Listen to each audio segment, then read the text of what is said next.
નમસ્કાર વિદ્યાર્થી મિત્રો, આજે આપણે સમાજશાસ્ત્ર ધોરણ 12 ની અંદર પાંચમો પાઠ પરિવર્તનની સામાજિક સાંસ્કૃતિક પ્રક્રિયાઓનો અભ્યાસ કરી રહ્યા છીએ। એમાં એક મહત્વનો પ્રશ્ન પશ્ચિમીકરણના પાસા ટૂંકમાં સમજાવો, જે બોર્ડની અંદર 3 કે 5 માર્કની અંદર પૂછાય છે કે પશ્ચિમીકરણ કે આપણા ભારતની અંદર જ્યારથી અંગ્રેજો આવ્યા ત્યાર પછી ભારતની અંદર કેવા કેવા પરિવર્તનો આવ્યા, એની આપણા જુદા જુદા પાસાઓ પર કેવા પરિવર્તનો જોવા મળે છે એની ચર્ચા કરીશું। કે પશ્ચિમીકરણના કારણે ભારતના અલગ અલગ ભાગોમાં પરિવર્તન આવેલું જોવા મળે છે। તો આ પશ્ચિમીકરણના પાસા વિશે આપણે સમજૂતી મેળવીશું, જેમાં પશ્ચિમીકરણના પાસા ટૂંકમાં સમજાવો 3 માર્કનો પ્રશ્ન છે, 3 અથવા 5 માર્કની અંદર। જેમાં પશ્ચિમીકરણની અંદર વાત કરીએ તો ડૉક્ટર M.N. શ્રીનિવાસે સૌ પ્રથમવાર પશ્ચિમીકરણના ખ્યાલની સમજૂતી આપી હતી। નીચે પહેલો જ પ્રશ્ન મોસ્ટ એમપી આવી ગયો, જે MCQ અથવા એક વાક્યની અંદર પૂછાઈ શકે કે પશ્ચિમીકરણના પાસાનો ખ્યાલ સૌ પ્રથમ કોણે આપ્યો હતો? Doctor M.N. શ્રીનિવાસે। એના મત મુજબ પશ્ચિમીકરણ એવી પ્રક્રિયા છે જેમાં ભારતમાં 150 વર્ષના બ્રિટિશ શાસનને કારણે ભારતના સમાજની અંદર, એટલે કે ડૉક્ટર M.N. શ્રીનિવાસનું એવું કહેવું થાય છે કે આ ભારતની અંદર જે 150 વર્ષ સુધી જે બ્રિટિશ સરકારે શાસન કર્યું, એ 150 વર્ષના સમયગાળાની અંદર ભારતની અંદર ઘણા બધા પાસાઓની અંદર પરિવર્તન આવેલું છે। જેમ કે આપણા યંત્ર વિજ્ઞાનની અંદર પરિવર્તન આવેલું છે, આપણા જુદા જુદા સંસ્કૃતિની અંદર પરિવર્તન આવેલું છે, આપણી વિચારસરણી ઉપર પરિવર્તન આવેલું છે, આપણા મૂલ્યોની અંદર પરિવર્તન આવેલું છે। એમ જુદા જુદા પાસાઓ પર આપણે પરિવર્તન આવેલું છે। કોના કારણે? તો કે પશ્ચિમીકરણના કારણે।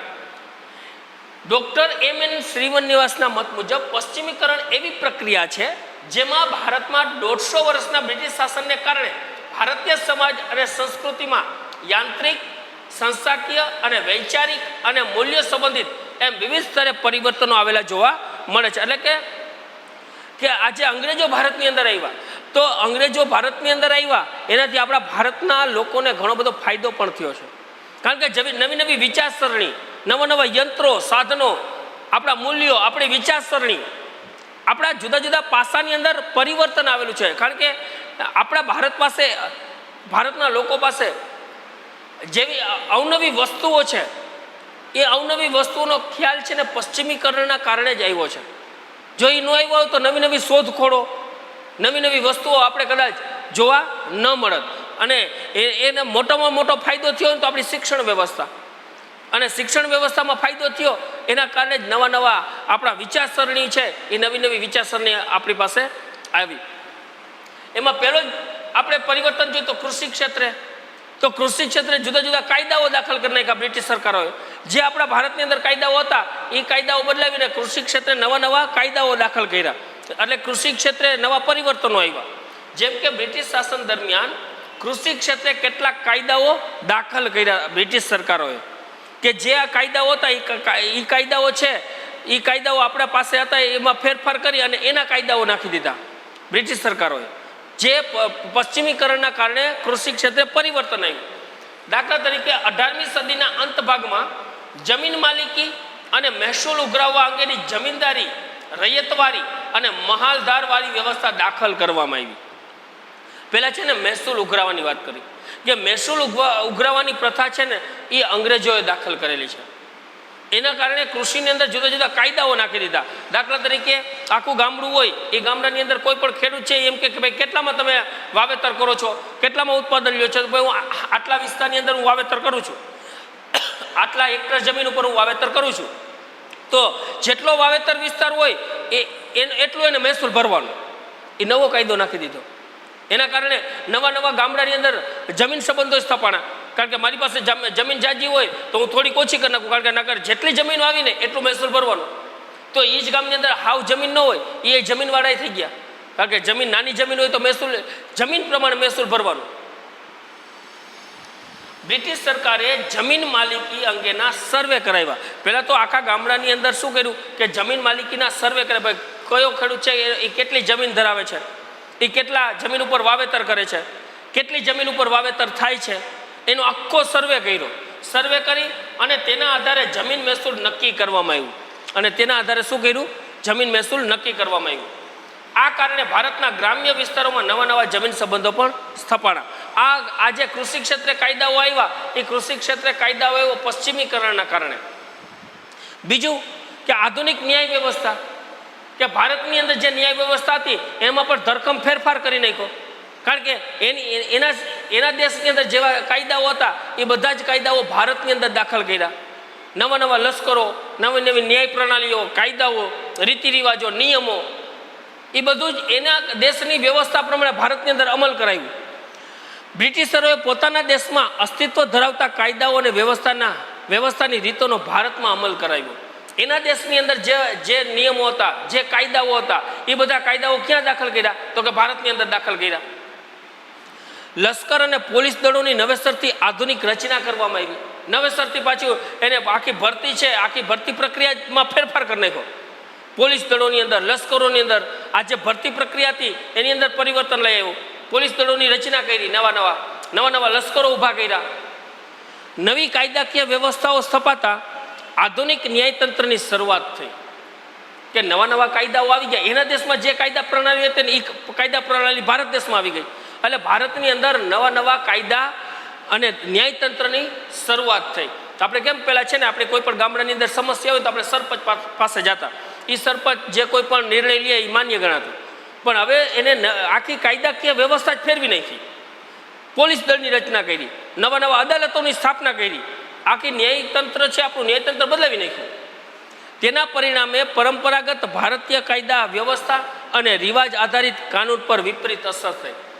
કારણ કે પછી આપણા કાયદાઓ છે એ કેન્સલ થઈ ગયા અને એના નવા કાયદાઓ ભારતની અંદર દાખલ થયા, જે આધુનિક ન્યાય વ્યવસ્થામાં આવેલું પરિવર્તન છે. ત્યાર પછી વાત કરીએ તો છાપખાનાની, તો આ પશ્ચિમીકરણના કારણે છાપખાનાની વ્યવસ્થા થઈ તો ઘણા બધા પરિવર્તનો ભારતની અંદર આવ્યા અને જે સારી અસર થઈ ભારત ઉપર. દાખલા તરીકે બ્રિટિશરોએ ભારતમાં છાપખાનાની શરૂઆત થઈ. હવે બ્રિટિશરોએ છાપખાનાની શરૂઆત કરી તો નવા વર્ગોના વિચારસરણીઓ છે આપણે જાણવા મળી અને આપણે વિકાસની તરફ ઝડપથી આપણે વિકાસ કરી શકીએ એવા વિચારો આપણી સમક્ષ આવ્યા. કારણ કે પહેલાં તો છે ને છાપખાના જ નહોતા, તો આપણે નવા વિચાર છે એ પ્રગટ કરવા ક્યાં? હું જ છું, આપણે ગુજરાતમાં રહેતા સારા વ્યક્તિઓ છે એના વિચારો દક્ષિણ ભારતની અંદર મોકલો તો કેવી રીતે મોકલવા? તો જુદા છાપખાનાની શરૂઆત થઈ એટલે નવા વિચારો છે આખા ભારતની અંદર શું થઈ ગયા? એનો પ્રચાર પ્રસાર થયો. અખબાર, પુસ્તકો, સામયિકોનું પ્રકાશન શરૂ થયું. આના કારણે શું થયું કે નવા વર્ગોના વિચારો છે આપણે જાણવા મળ્યા. સમાજના વિવિધ વર્ગોના અને સમૂહને પોતાના વિચારો વ્યક્ત કરવાની તક મળી. દાખલા તરીકે મારે જ છે મારા વિચાર મારે આખા ભારતની અંદર વ્યક્ત કરવા હોય તો કેવી રીતે કરવા? કારણ કે છાપખાનાની શરૂઆત હતી નહીં, પણ આ છાપખાનાની શરૂઆત કરવાવાળા અંગ્રેજો હતા જેને આ પદ્ધતિ દાખલ કરી અને જેની વિચારસરણીથી આપણે ઘણો બધો લાભ થયો. ઘણા બધા સમૂહોને ઘણા બધા સારા માણસો હોય એના વિચારો છે એને વ્યક્ત કરવા હોય તો છાપખાના, સામયિકો, પત્રો દ્વારા કરી શકે. વૈશ્વિક સ્તરના નવા વિચારો અને મૂલ્યોનો પ્રસાર થયો. આજે ઘણા મોટા બીજા દેશોની અંદર જે એના મૂલ્યો હતી, એની સંસ્કૃતિ અને એના વિચારો છે એ વિચારો આપણે જાણવાની તક મળી. કારણ કે આવા છાપખાનાની શરૂઆત થઈ તો નવા વિચારો છે આપણી સમક્ષ પ્રગટ થયા. તો આ છે ને આ પશ્ચિમીકરણના શું હતા? જુદા પાસાઓ. હવે ત્યાર પછીના આપણા પાસાઓની વાત કરીએ આપણે તો ત્યાર પછી આપણે અલગ પાસાની વાત કરીએ તો શિક્ષણ વ્યવસ્થા. કે શિક્ષણ વ્યવસ્થાની અંદર પણ નવા પરિવર્તનો થયા જે આપણે પશ્ચિમીકરણના કારણે જ આભારી છીએ. કે ભારતની અંદર આ બ્રિટિશરોની જ્યારથી શરૂઆત થઈ ત્યારથી જ આપણા દેશની અંદર નવા પરિવર્તનો આવતા જોવા મળે છે.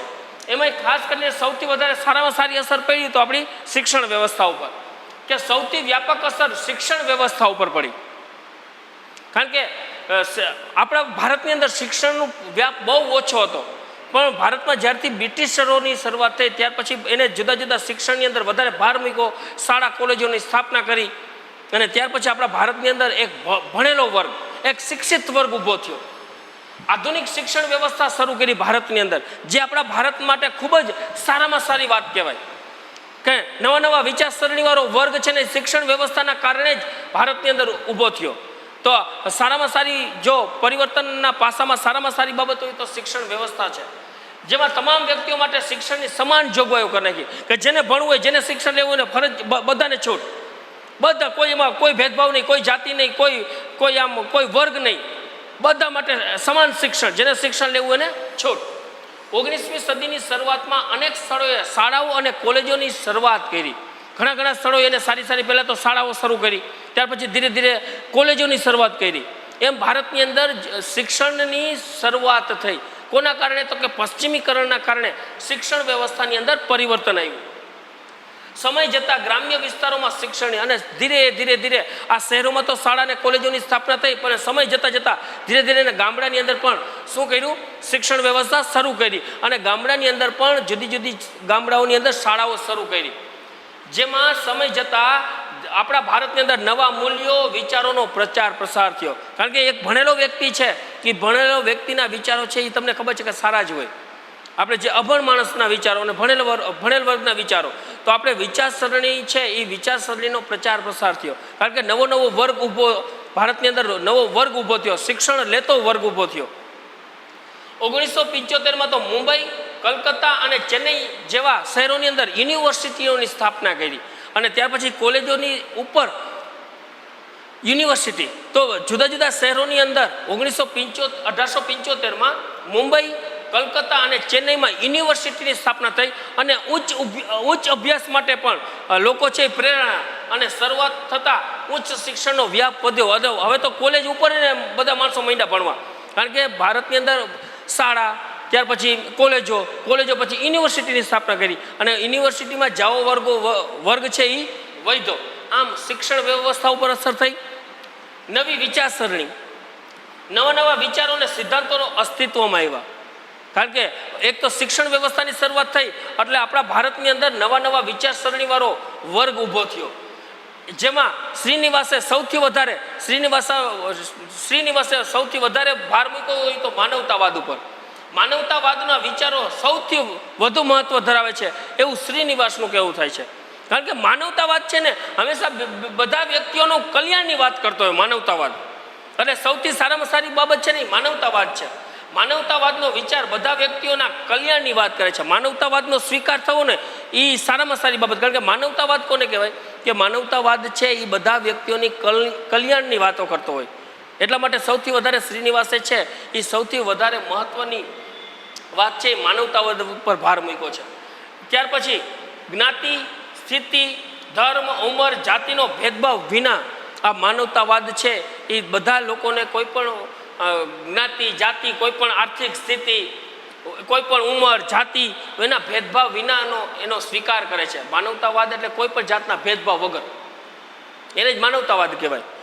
જેમાં સમાનતા, સ્વતંત્રતા, બિનસંપ્રદાયતાના ખ્યાલોએ માનવતાવાદી વિચારસરણી ફેલાવવામાં અગત્યનો ભાગ ભજવ્યો છે. ત્યાર પછી વાત કરીએ આધુનિકતાનો વિકાસ. કે ભારતની અંદર જેમ પશ્ચિમીકરણના કારણે જે પરિવર્તનો આવ્યા છે એની અંદર વાત કરીએ તો આધુનિકતાનો વિકાસ થયો. કે ભારતમાં નવા વર્ગો ઊભા થયા. વેપારી વર્ગ ઊભો થયો, નવા ઉદ્યોગોની સ્થાપના થઈ. આધુનિકતા, જુદા યંત્રો ભારતની અંદર આવ્યા. તો ભારતમાં વેપાર અને ઉદ્યોગોનો સારો એવો વિકાસ થયો. નવો વર્ગ ઉદ્ભવ્યો. જેમાં સૌથી વધારે જે મધ્યમ વર્ગ તરીકે ઓળખાય છે એવા મધ્યમ વર્ગ તરીકે પહેલાં તો શું હતા? કાં તો પૈસાવાળાને, કાં તો હાવ ગરીબ. તો એક નવો વર્ગ ઊભો થયો જે મધ્યમ વર્ગ તરીકે જાણીતો છે. વહીવટી તંત્રમાં જોડાયેલા શિક્ષિત વર્ગ, વકીલો, ડોક્ટરો, અધ્યાપકો, સાહિત્યકારો, આવા નવા વર્ગો છે એ પણ આવા વહીવટી તંત્રની અંદર બ્રિટિશરોનું જે વહીવટી તંત્ર હતું એ બ્રિટિશરોના તંત્રની અંદર સારા ભણેલ વર્ગ પણ જોડાણો. જેમ કે શિક્ષકો, અધ્યાપકો, ડોક્ટરો, વકીલો. તો એનાથી ભારતને ઘણો બધો ફાયદો થયો. કારણ કે નવા વિચારસરણીવાળા લોકો છે એ ભારતને મળ્યા. તો એનાથી આપણા આધુનિકતાનો વિકાસ થયો. અને ત્યાર પછી લોકશાહીનો વિકાસ. કે બ્રિટિશ આપણે રાજાશાહી હતી એ રાજાશાહી મટી અને લોકશાહીનો વિકાસ થયો. દાખલા તરીકે સ્વતંત્રતા આંદોલનમાં જે પશ્ચિમી લોકશાહી ઉદારતા, રાષ્ટ્રીયતાથી પ્રેરાને લોકોના સંગઠનો થયા, જેનાથી લોકશાહીનો ઉદ્ભવ થયો. કારણ કે સ્વતંત્રતા, સમાનતા, બંધુત્વતા આવા શબ્દોનો ઉદ્ભવ થયો. લોકશાહી પ્રત્યે શ્રદ્ધા અને વિશ્વાસનો વિકાસ થયો. આનાથી આ જે પશ્ચિમીકરણના કારણે એના દેશની અંદર જે રીતિ રિવાજો, નિયમો, જે પદ્ધતિ હતી એ હવે ભારતની અંદર દાખલ થઈ. તો એ બધી પદ્ધતિનો લાભ ભારતને થયો, જેનાથી આ બધા જ પાસાઓની અંદર શું આવ્યું તો કે ભારતના બધા જ પાસાઓ પર જુદા જુદા પાસાઓ પર શું આવ્યું કે પરિવર્તન આવ્યું। તો આ બધા જ પાસાઓ છે એ બધા જ પાસાઓ છે એક વખત પાછા જોઈ લ્યો અને નોટબુકની અંદર આ લખવાના છે।